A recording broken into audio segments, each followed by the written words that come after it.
computer. Hi, this is Mose Jacobs for DeBarra Spoken Word, and I am talking to, and I now know how to pronounce her name, Navkiran. That's correct. Hi. Hi, Yes, that's Navkiran. correct. Navkiran Hello. Hi. Mann. And can you tell me, I mean, you're here because you're part of a Cork-Coventry Exchange, and as such, you will be coming to Clonakilty as well, where DeBarra Spoken Word is, on Tuesday, 12th of August, with your colleague Olga, who I will talk to separately, because there's always two poets from Coventry, and then there will be two poets from Cork will be going to Coventry at a later stage in November, I think.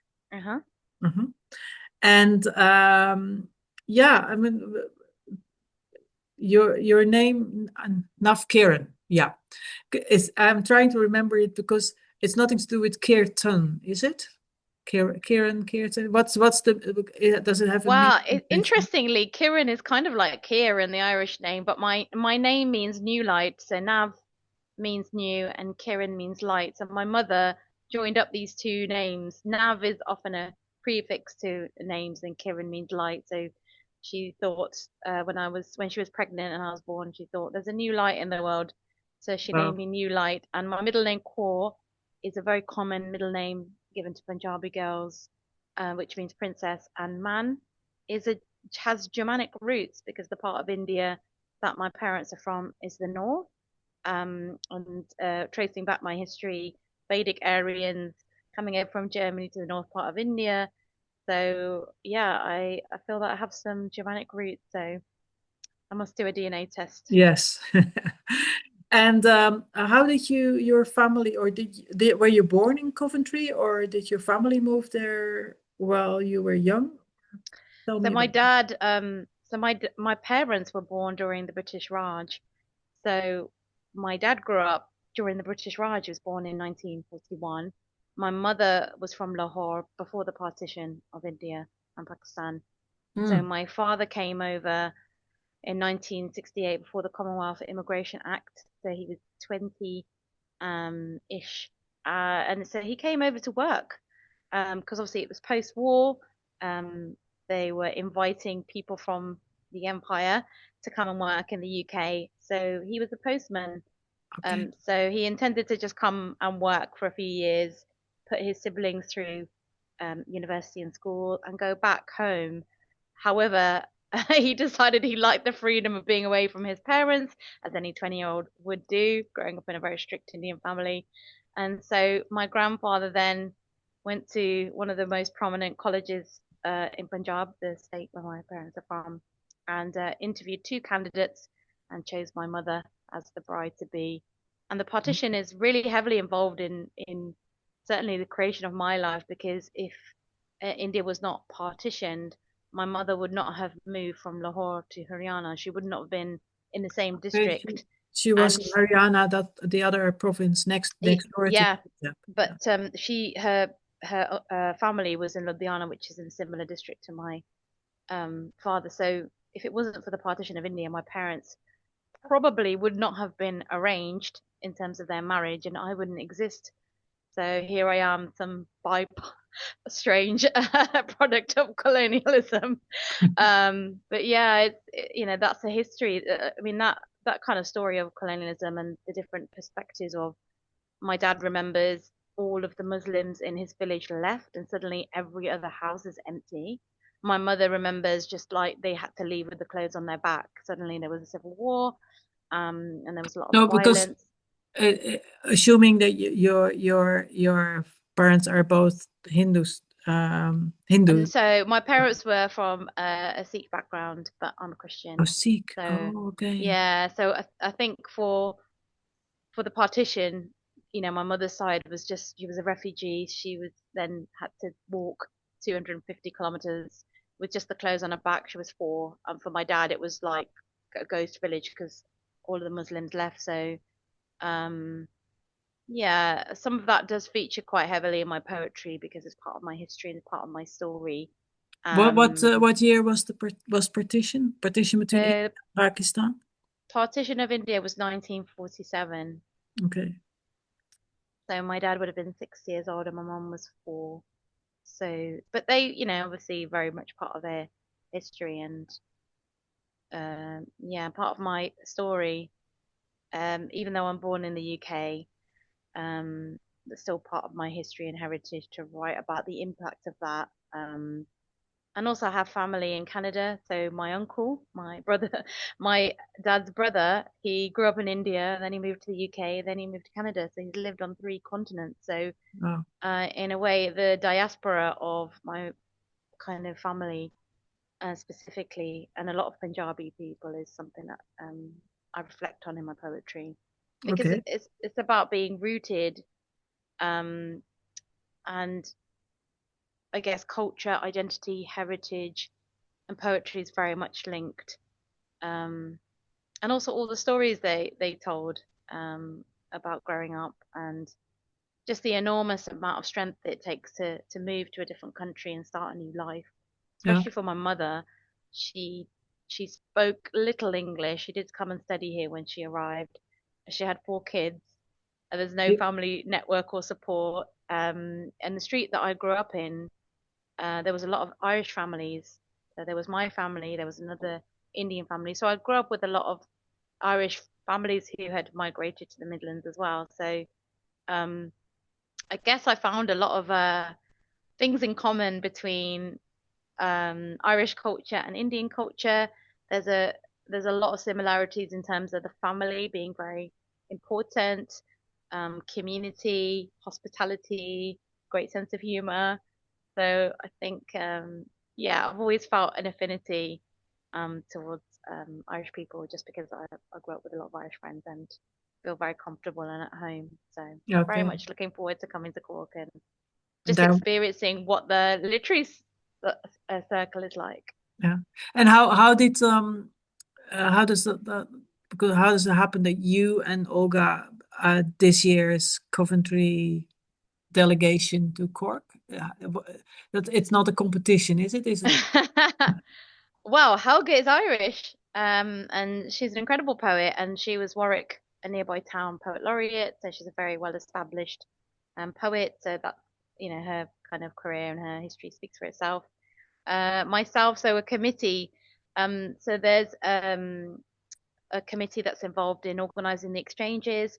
So when the Cork poets have come to Coventry, I've been involved with hosting them and taking them out for meals and being present and welcoming them into our city as part of their residency.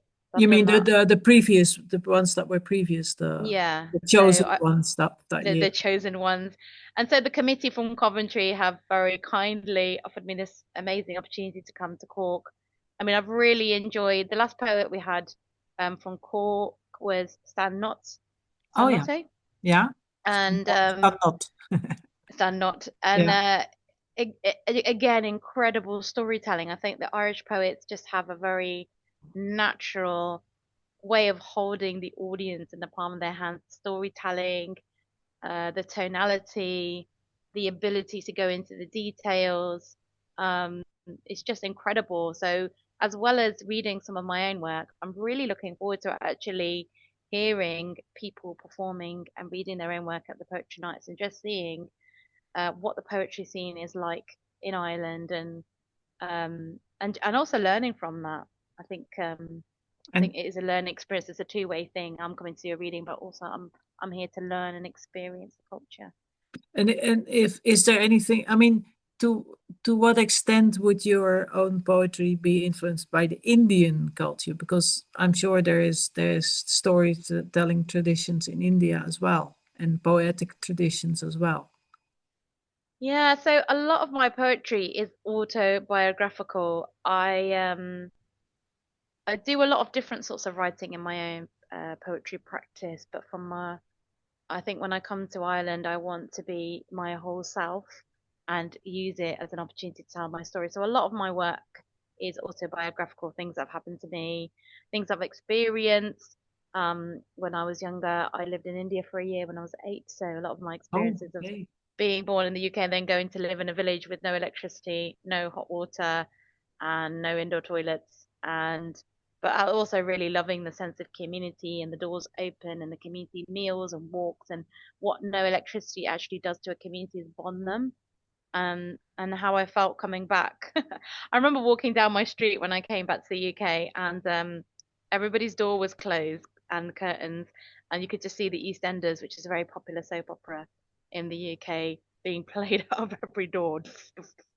And I've got part of my 8-year-old heart broke because I was like, um, I'm just so used to I was just so used to being part of an extended family and such a close knit community, and having a much more closer relationships as we did in the UK, where I suppose the weather has an element to it. People work long hours. There's much more daylight in the evenings in Punjab, so it's all part of it. But I guess part of me will always belong in India because that is part of who I am as a human. Even though I acknowledge I'm again born in the UK, that's an element of who I am. But I think in terms of my ethnicity, being Indian is such a huge part because inside the home, my first language was Punjabi. The clothes I wore were Punjabi, the culture. And when we talk about art, and culture, there was so much culture. The weddings last about a week, so you don't need to go to a festival. You don't need to go to Glastonbury. Glastonbury comes to you, and the food's better, and it's cheaper, and there's music, and there's dancing, and there's storytelling. So every summer holiday, it was just like a non-stop party. And I think, my mother made our clothes and knitted jumpers, and Wow. she was very creative. And a lot of the women used to be very, very creative and hands-on. So there's a lot of culture within culture, I think. Um, But was it always the idea that you would go back for a year, or did that sort of stretch into a no, year? that was a very random interlude in my childhood, which I again write about this strange experience of suddenly coming out of primary school and then suddenly staring at a buffalo. And there's a huge difference between the milk that we drink here, cow's milk, and buffalo milk. Buffalo milk is quite sweet. It's a very odd thing to experience. Wow. Um, Which do you I've prefer? Oh, definitely the cow's milk. I remember my brother came to visit, and so I'm 8, he's 11, and we undid his suitcase and opened it up, and it was lined with boxes of cornflakes, and then bottles of Ribena, and then toilet paper, because this was his essential items. So it was quite funny because these are all the things that he was used to. So I remember laughing quite a lot at that. His survival, he hasn't changed that much. But I think, yeah, I think there's a lot of humor as well, that I write about things that are quite funny. Um, I think it must have been really difficult for my parents. They've both passed away now, but I think it must have been very difficult for them because they've got, their hearts obviously back in their homeland, but they're here in But this country for economic kind of reasons. So it's treading those both worlds at the same time, but neither quite fitting into one of them. yeah, and you're a poet. You're the first poet in residence in a specific hospital. Is that correct? Yes, that's correct. So, really privileged to be invited into the University Hospital of Coventry in Warwickshire. There's 11,000 staff there, 1,000 Wow. patients. The hospital itself is huge, 5 floors. So, my residency as the first poet in residence has been to visit patients in different wards and to talk to them and to write them a poem. Wow. So I've been going to different wards, from antenatal to the elderly, to the osteo ward, to the renal wards, to the heart wards, and to the children's wards as well, to write bespoke poetry. So it's just part of their well-being, offering to have artists in residence. They have musicians and dancers, but it's the first time they've had a poet, and that has been an endlessly fascinating, um, experience. Being in an institution, being in a hospital, um, going through all of their processes and protocols, and then in this place where there's often a lot of pain, um, and people don't want to be there. Obviously, nobody wants to be ill, and then entering into this space of vulnerability when people are beneath their curtain and they like, undo the curtain and suddenly you're literally next to their bed and you haven't met them before. And then to be invited into spaces to write something for them with a view of it being an acknowledging or encouraging or uplifting poem. So I go and talk to all the patients in the wards, and then I come away for a bit, and then I do some writing, often in where the nurses are stationed, and then I go back in. I write on handmade Nepali a paper, and then I read it to them. So I read to them by their bedside. So this last week I had a few tears, and tears of acknowledgement. I You think mean their tears or yours? their tears. No, I try not to cry when I'm there. I think I think people are aching to be held, and I mean that in a sense of space being held to acknowledge that this isn't ideal. It's not ideal to have had a fall and broken your hip. It's not ideal to feel anxious, but to have some acknowledgement or to have someone reframe um, this period of time for them. Or and it's just been a wonderful. The lady that cried this week, she held my hand and she said, "Thank you." I think she just cried. It was tears of relief. I had a young mum that had come in early and she was very worried, and I wrote a poem for her unborn baby girl, and I said, "You can read this to her." This was a poem of which was very affirming, and she burst into tears. Wow. And her mum said there were tears of joy because suddenly I'd given her a tool from that. Obviously I'm not a medical expert, but as you're in this space, you can read to her. She's still there. So I think there's been some beautiful moments. I was on the children's ward, and there was a little 5-year-old. He was really like Spider-Man. So I wrote a poem for him, and his dad came in later, and he said, "I'm going to frame that and put it on his bedroom wall." Wow. And Do so some of the children's ones, they've been really lovely moments. do they Unicorns do and the Spider-Man and wow. superheroes. But do the patients, including the children, give you clues of what they want to hear, or do you just write from whatever you observe or feel or whatever? So we have a conversation. So I asked for permission to come into their space, and then I explain that I'm the poet in residence and would they like a poem? Is there anything they would like a poem about? And we start from there. So it's all we co-create it together because they can tell me about unicorns or Spider-Man outfits, or they can tell me about their garden or their pet or the people that they love. So the choice is there. They get to choose the subject matter. And then when I go away, I discern something from what they've said, and then I reflect that back to them in a poetic form. And I think that's where I guess the acknowledgement, the tears of acknowledgement, and joy as well. I get joy as well comes from. But it's a beautiful moment. It's almost a sacred moment where um I have I have written something for them. They may not have had a poem written for them before. Um and then I've read it to them, and then there's a pause where they hold it and they just look at it, and even when they don't say anything, I know that it's touched them, and I think those are the moments that are really sacred and really special. And the poems, are they kept in any way, or is it for the patient and the patient takes it away when they go home or whatever? Or will you do a publication with this poetry? Or I mean, whose is it? It's still your poetry, isn't it?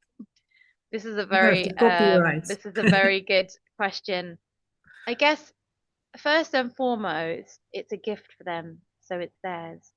I will collect themes of what I've written about, and obviously I have kept the first drafts of the poems that I've written.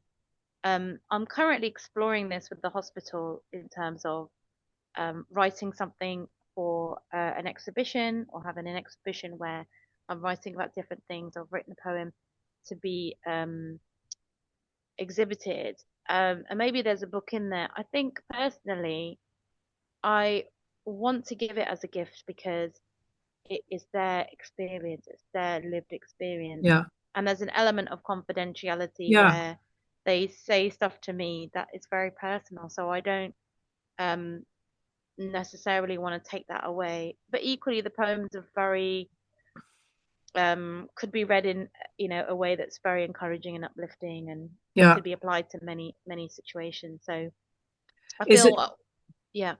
is it generally, I mean, because obviously, as you started saying, it's not a really nice, the ideal place to be, a hospital. Most people don't want to really spend Mm. lots of time in the hospital. Um, but I can also imagine that if people feel really upset or in pain or whatever, that what they say is not positive, or does it not happen? Do So you I don't tend to ask them about their ailments. So I tend to so the boundaries that I have is that uh, I'm not a doctor or a nurse. Yeah, So when I say, what would you like a poem about? Is there anything that you enjoy doing? Is there anything like lovely or positive that you want to talk about? Do you like gardening? Do you like music? For the children, what's your favorite color? So I have a framework of questions that doesn't um, intrude. It doesn't cross the personal boundaries. So um, I don't ever ask for medical details. I don't do yeah, that. I no, tend to frame it around what is anything good or positive or lovely that we can think about for this period of time that I'm with okay, you, and that and in can we itself frame is something around uplifting. that? So yeah, so in a way, that's kind of the ethical framework. Sometimes they do share things. Um, However, that's not the kind of the poem is kind of I suppose the ethical framework is we're here to talk about something that's going to make you feel um, Better. encouraged or supported. So Yeah, we're not necessarily going to talk about. I mean, I don't talk about the medical ailments because obviously that's what the no, doctors and nurses for. So this is something a little different. So we're taking them to a different space, even though in a physical space. Emotionally, we're taking them to a different space of thinking okay, about something that they might love to think about. that's That's really great. positive. Yeah. And I'm sure that a lot of them are really happy to have this as well. For them, it must be something to cherish. I hope so. A lot of patients have said, and especially parents, that I'm going to put this up in the nursery or I'm going to frame it and put it on the wall.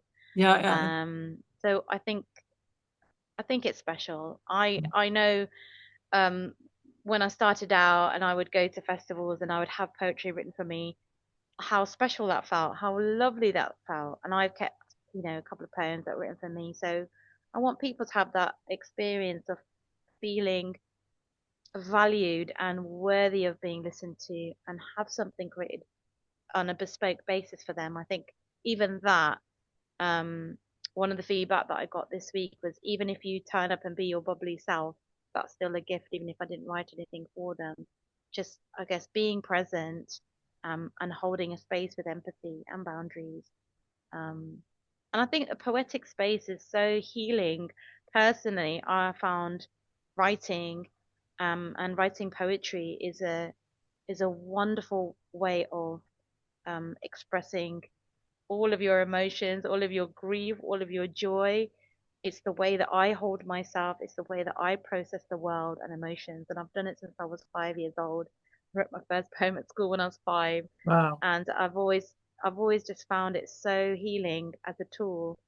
Um, and I really enjoy the idea of encouraging people to just take up writing, even if it's a couple of lines or a journal or something.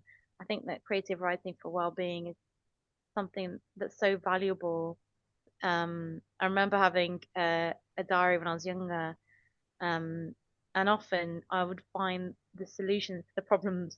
I'd start writing something, and by the end of it, I'd already written a solution, and you can Wow. leave it and come back to it. And I think, um, yeah, I'm a big believer in writing and healing process of writing. Okay, thank you. I think that's a really good ending. And you remember what I said before we started recording about the 12 minutes? Well, this was a lot more. I'll see you in Clonakilty. Thank you Oh, very much. wonderful. Thank Yeah. you.